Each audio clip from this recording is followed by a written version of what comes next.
itong head unit ko. Nababad kasi sa araw sa parking kanina. Ay!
Wala na araw pero ang init pa rin.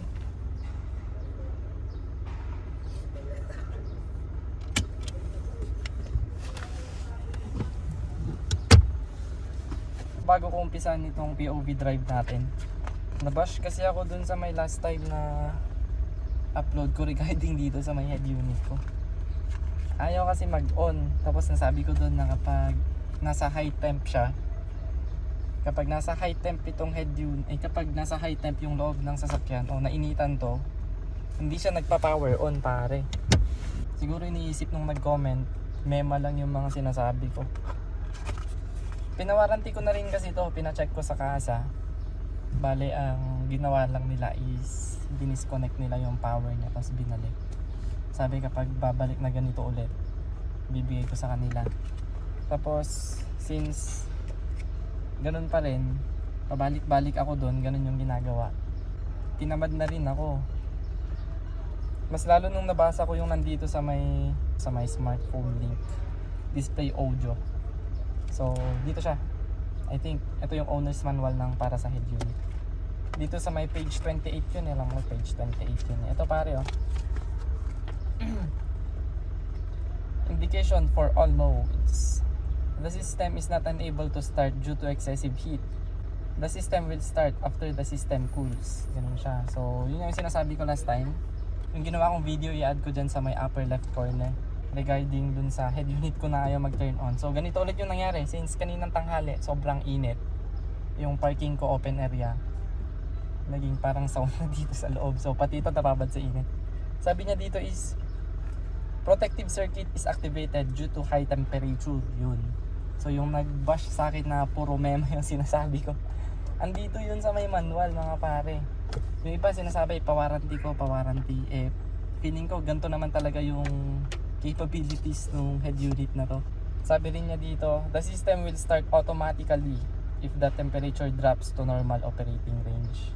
So, yun yung na-experience ko actually dito sa head unit ko. Kapag lumamig na, magta-turn on na rin yan. Maybe pinakamatagal na cooldown niya is 30 minutes. Ganun yung na-experience ko.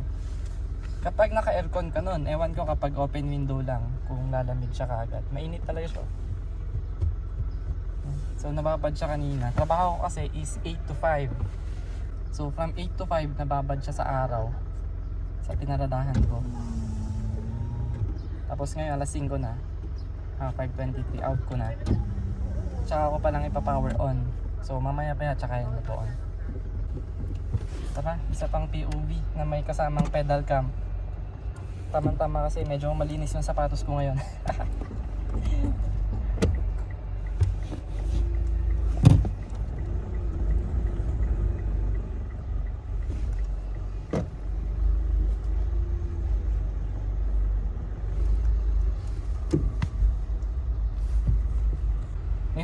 sa Montero ko, si Bayaw, galing siyang Dubai. Nahirapan siya mag-drive gamit itong Montero na naka-hydraulic clutch. Gusto ko lang ulit gumawa ng video na may pedal ka para papanoorin lang ganun paano ko ginagamit itong Montero, lalo sa mga uphill na matatraffic ka, uphill na hihinto ka. Kaya parang ngayon uphill kasi ito ako.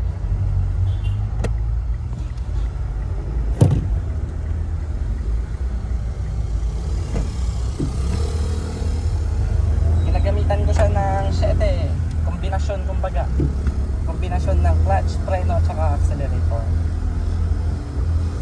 Parang sumisyete yung paa, kumbaga, sa preno at accelerator.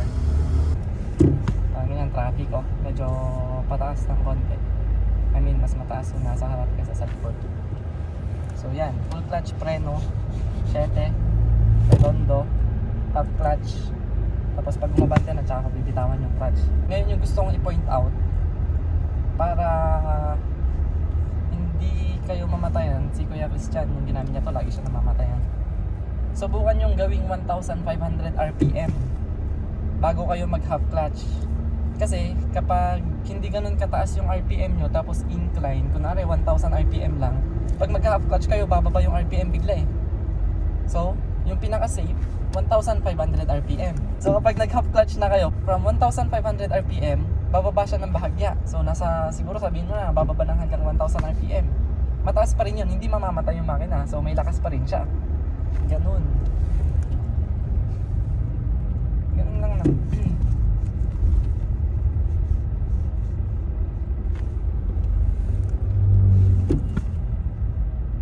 Yun lang naman yung magic na ginagawa. Actually hindi siya magic. Napansin ko lang din, pinapansin ko lang din yung RPM ko. Yung lakas ng makina. Ganun.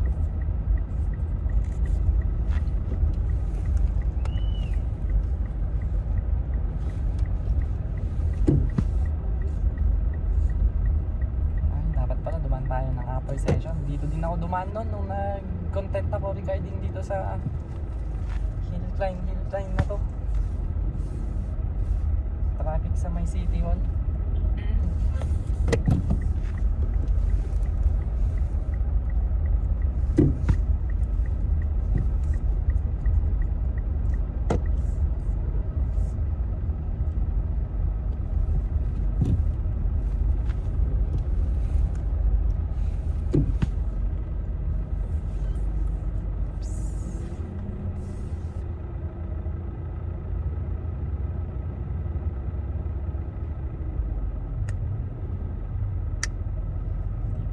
Pag-sync.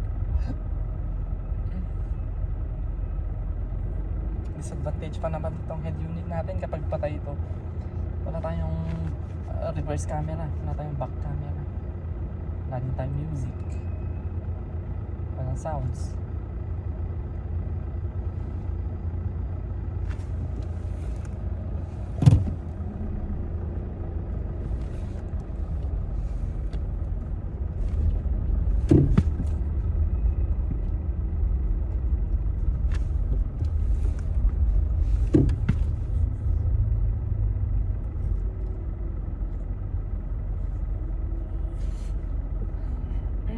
Mabini na tayo. Yung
observe nyo na lang ulit kung paano ko ginagamit yung 7, yung kombinasyon dito sa pedals.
Siguro yung pwede natin gawin para maiwasan natin yung apak ng apak sa clutch.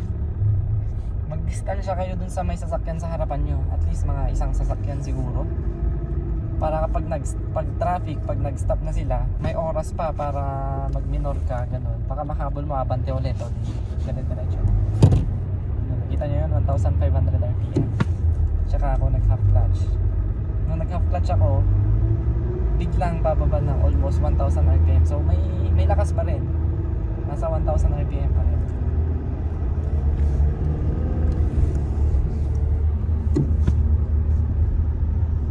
Pwede namang mas mataas pa. Pwede naman 2,000. Pwede naman 2,500. Kaso syempre kapag ganun kataas yung RPM mo, sobra na siya. Gigil na. Kumbaga kawawa na yung makina. Nagko-combine kasi yung preno mo tsaka yung acceleration ng motor din doon. So parang bibiglain na niya. Sa experience ko, hindi ko sinasabing ito lang yung tamang gagawin. Ito ay yung mga experience ko lang. So far, yung pinaka-safe na RPM na hindi masyadong gigil yung makina is 1,500 RPM. Hindi ka na mamamatayan doon.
So nag-cool down siya ng almost 20 minutes bago nag-power on.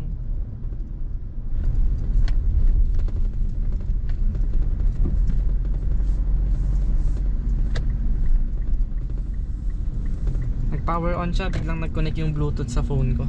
Namatay yung recording ko. Yun lang yung sinasabi ko regarding sa head unit. So yung nang bash sa akin, sumakit pa yung ulo ko doon.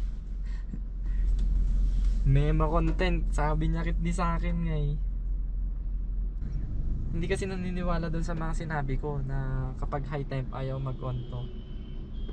Sinabi yata na sira talaga, tapos hindi ko alam yung mga pinagsasasabi ko.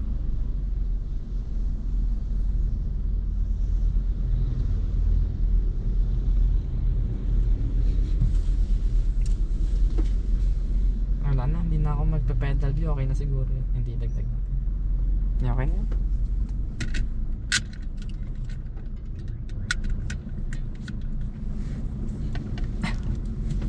Kailangan ko na rin yata bumili ng bagong camera. Yung gamit kong camera, Hero 8, nasira yung microphone na built-in niya eh. Tapos bumili ako ng Purple Panda. Nangyari doon, nasira ko din. Nakalagay siya dito sa may seatbelt. Tapos nung pagkatanggal kong ganyan, naipit siya. Nahila, naipit, wala na, nasira na din. Hindi na siya nakakapag-record. So yung mga ni-record ko dati sa may Alaminos nung nag-long ride gamit tong Montero, last week lang yun. Wala na, wala siyang audio. Hindi ko na in-upload. Ngayon ang balak ko, baka kailangan kong bumili ng panibagong camera since matagal na rin tong Hero 8 ko. It's almost years na rin. 5 taon na rin yata, 3 taon. Gamit ko pa tong camera na to nung nagmo-motovlog ako. So worth it na rin siguro kapag mag-upgrade tayo ng camera. Hindi na ako nakabili ng Hero 9, 10, 11, 12 na yata. GoPro Hero 12. So magandang upgrade na rin kung sakali. Worth it na upgrade kumbaga.